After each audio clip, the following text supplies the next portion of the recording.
If you get stopped by the side of the road or you're involved in an RTC, it's highly likely that you're going to be asked to blow into one of those.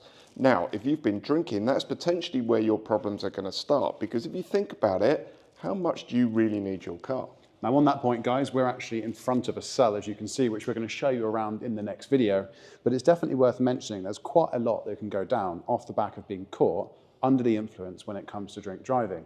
Now, of course, that could affect your job because naturally you're not going to have a car because you'd get an obligatory ban, wouldn't you? Absolutely. And then that also applies to other things, like it could affect your relationship, your ability to take your kids to school, maybe your dating life, and also your ability to see your friends and have fun. So something like this is obviously going to ruin your night. But naturally, what I would say is actually ruining your night is making that decision to get in your car after you've been drinking. Now, on that point, if someone were out, I get it, it's tempting. You want to drive home, it's cheaper. How much can someone drink if they wanted to then drive home afterwards?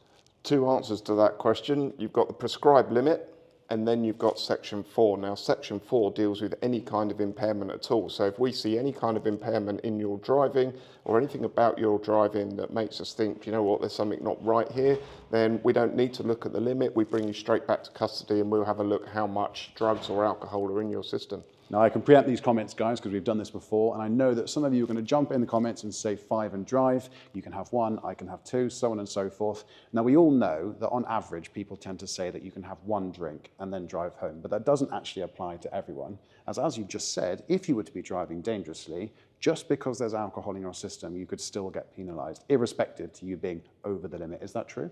Yeah, so you don't need to be over the limit to be impaired, and alcohol affects everybody in different ways. And what you've also got to remember is how long it takes for the alcohol to clear your system. Absolutely. So you're looking at 1 unit per hour after half an hour after your last drink. So if you've gone out and you've drunk, let's say 5 pints the night before, think of it as 3 units per pint. How long is that going to take to clear your system? Yeah, 15 exactly. units, 15 hours. Of course. You know, so you get up and drive to work in the morning, potentially you're still over the limit. So is it fair to say then, to summarise this video, in answer to how much can you drink and then drive home, the answer is 0. Because irrespective, if you got caught driving dangerously or making any mistake for that matter after you've been drinking, you're in a whole world of trouble.